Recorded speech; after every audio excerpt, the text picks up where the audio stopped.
గురవే సర్వలోకానాం విషజే భవరోగినాం నిధయే సర్వవిద్యానాం శ్రీ దక్షిణామూర్తయే నమః.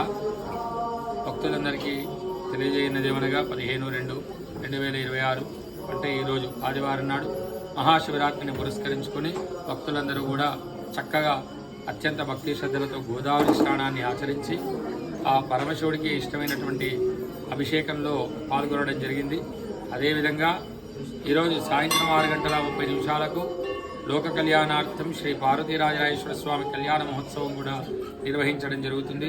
అదేవిధంగా లింగోద్భవ కాలం అంటే శివుడు జ్యోతిర్లింగంలో వెలిసినటువంటి సమయం, ఆ సమయానికి స్వామివారికి మహాన్యాసపూర్వక ఏకాదశి రుద్రాభిషేకం తెల్లవారి అంటే 16/2/2026 సోమవారం నాడు సకల సౌభాగ్యాలు కలగజేయు చండీ సహిత రుద్రహవనము, సాయంత్రం 6 గంటలకు పార్వతీరాజరాజేశ్వర స్వామి రథోత్సవము అత్యంత వైభవపేతంగా జరపబడుతుంది.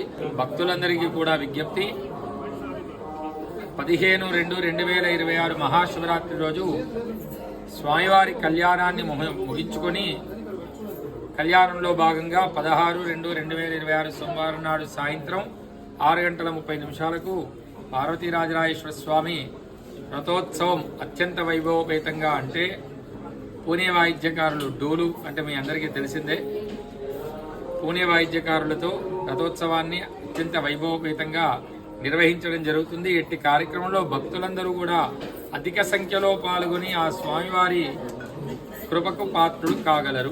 పార్వతీపతయే హర హర మహాదేవ హర శంభో శంకర.